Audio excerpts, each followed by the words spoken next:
Ito mga idol, mga congressman natatakot na pumirma sa impeachment complaint laban kay VP Sara Duterte dahil sa boto na nanggagaling sa Mindanao. Takot po sila mga idol sa supporters ni VP Sara Duterte, lalong-lalo na po sa boto na galing sa Mindanao mga idol. Kaya ayaw nila pumirma o natatakot sila pumirma sa impeachment complaint. Kaya ang impeachment complaint ay tulog hanggang ngayon dahil nga natatakot sila sa buto ng taga Mindanao at lalong-lalo na sa lahat ng mga supporters ni VP Sara Duterte. Pakinggan po natin mga idol ang interview ni Karen Davila kay Congressman Velasco. Pakinggan po natin mga idol.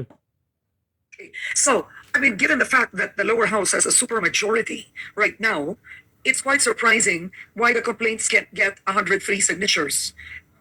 Based on your experience, what makes it difficult this time?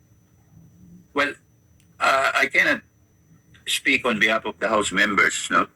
But I would imagine that, number one, they want a complaint that will be signed and endorsed by the one-third requirement, no? One-third requirement. And that's what they want to see.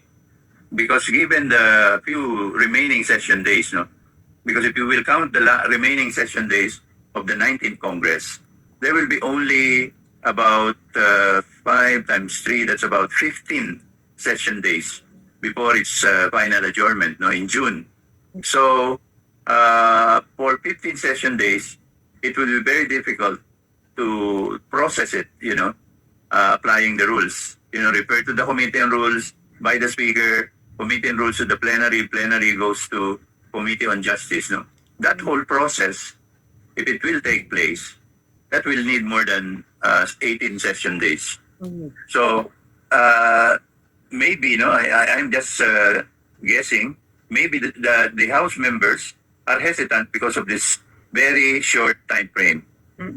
Or is it the fact that the elections are coming up, the midterm elections?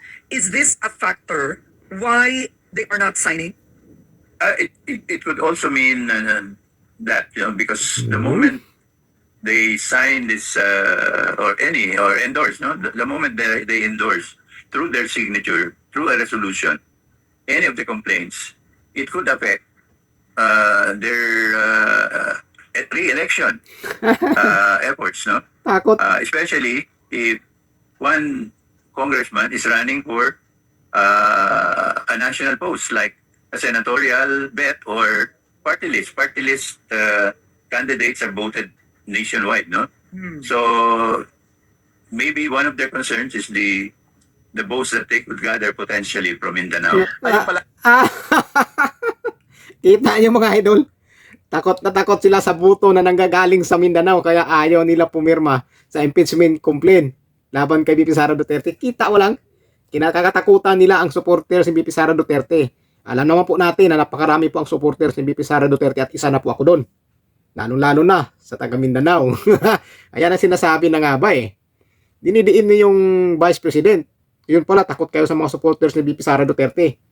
Huwag kayong ganun. O, kita nyo ngayon. Takot kayo. Di kayo ngayon makapirma sa impeachment complaint laban kay VP Sara Duterte dahil natatakot kayo sa boto ng mga supporters ni VP Sara Duterte, lalong-lalo sa Mindanao. Yung sinasabi ko sa inyo eh. Taong bayan na maghuhusga sa lahat o sa inyong mga politiko. Hindi po kayo dapat ang masusunod. Dapat pag nakaupo na kayo kapag nanalo, hindi na kayo maghari-harian yan. Ang mahirap sa inyo, pag nakaupo kayo, akala nyo na kung sino kayong hari sa bansa. Grabe na kayo. Akala nyo na kung mga sino na kayo. Pero pagdating sa eleksyon, para kayong hindi makabasag pinggan. O kita nyo ngayon, di takot kayo. Takot pala kayo sa buto na nanggagaling sa Mindanao eh. Sabihin nyo, mahina ang supporter si VP Sara Duterte. O ba't kayo natatakot kayo? Sa totoo lang po, napakarami pong supporters si VP Sara Duterte. Napakarami po. Yan ang hindi nyo alam. Kaya kinakatakutan nyo pagdating sa eleksyon. Dahil sa supporters ni VP Sara, dahil sa dami ng supporters ni VP Sara Duterte.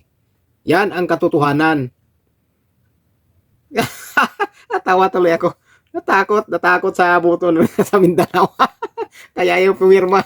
Kita nyo mga idol? Kita nyo ngayon. Takot sila sa mga butante, di ba? Takot sila. Yung ganunin ang Vice Presidente dahil ang Vice Presidente mahal po ng karamihan. Lalong-lalo na po sa Mindanao, mahal na mahal po yung mga Duterte na yan. Dahil magaling po sila, mamamahala pag sila nakaupo sa pwesto. Kita nyo naman yung Davao, napakaganda na yung Davao. Kaya yung mga taga Davao, huwag nyo pong palitan yung mga Duterte, huwag na kayo maghanap pa ng iba dahil nakikita nyo naman yan ang pag-asinso ng syudad nyo. Tapos maghahanap pa kayo ng iba para na kayong kumuha ng martilyo at pinukpok sa sarili nyong ulo. E nandyan na yung nagpapaunlad sa city nyo o syudad nyo, tapos gusto nyong palitan ay diyan kayo nagkakamali. Dahil yan po ang nahuwag na huwag nyong gagawin.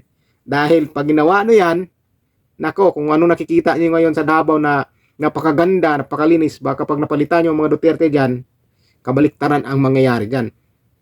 Huwag na kayo maghanap pa ng iba kung may namumuno naman sa inyo napakagandang mamuno, mapagkatiwalaan, walang bahid, korupsyon, umasinso ang lungsod. Kaya dapat lang sila ang mamuno dahil sila po ang pag-asa natin dahil hindi po korap ang mga Duterte. Napakamabuting tao po yan sila. Napakamabuting tao. Kaya ako believe sa kanila. Kita nyo, natakot sila sa buto ng taga Mindanao. Baka iniisip nyo, sa Mindanao lang ang mga Bisaya. Napakaraming Bisaya po sa Metro Manila. Sa totoo lang, yung akala nyo sa Mindanao lang, sa Metro Manila, dito sa Luzon, nagkakalat po ang mga Bisaya. Napakarami po. Kahit saan ka pumunta, may Bisaya po. May taga Mindanao po. Kaya huwag kayo magharian pagka ibinuto na kayo ng mga tao at manalo kayo. Dapat lagi kayong mabait at matulungin. Lalo-lalo na sa taong bayan. At magtrabaho po kayo ng maayos. Para pagdating sa eleksyon, hindi kayo matatakot na hindi iboto ng taong bayan. Takot kayo hindi iboto dahil sa pinanggagawa nyo. Kumawa po kayo ng tama at magtrabaho kayo ng maayos, ibubuto kayo ng tao kahit hindi kayo manawagan na ibuto kayo. Dahil malalaman ng tao yan kung ikaw ay matinong politiko at mabait na politiko at matulungin sa taong bayan at walang bahid, korupsyon, kahit anong gawin, ibubuto kanila. Kahit sisiraan ka pa ng kalaban mo, ibubuto kanila din. Nakikita nila yung kabaitan mo at tapat sa serbisyo. Yan dapat ang kailangan sa isang politiko. Para kahit anong paninira sa'yo, makikita ng taong bayan yung ginagawa mong magandang trabaho. Yan lang po ang advice ko sa inyo. Kung hindi nyo po alam yan. Kung tingnan nyo yan, takot kayo sa buto ng taga Mindanao dahil sa pinanggagawa nyo. Ganun po yung katotohanan. Pero kung nagtatrabaho kayo ng maayos, tumutulong kayo sa taong bayan at wala kayong bahid korupsyon, ibubuto kayo ng taong bayan. Sigurado po yan dahil yan po ang kailangan sa bansa natin. Natatawa ako sa ilang mga idol. Kaya kung bago lang po sa channel ko, sana kalimutan mag-subscribe at paki-like ng video mga idol at paki-comment na rin sa baba mga idol para lalong ikalat ito ni YouTube. At sa mga solid dyan, huwag sana kalimutan mag-subscribe para dumami pa tayo dito sa channel ko. Sama-sama po tayo dito mga idol. Solid po tayo. Ingat po kayo. God bless po sa inyo mga idol. Peace po tayo.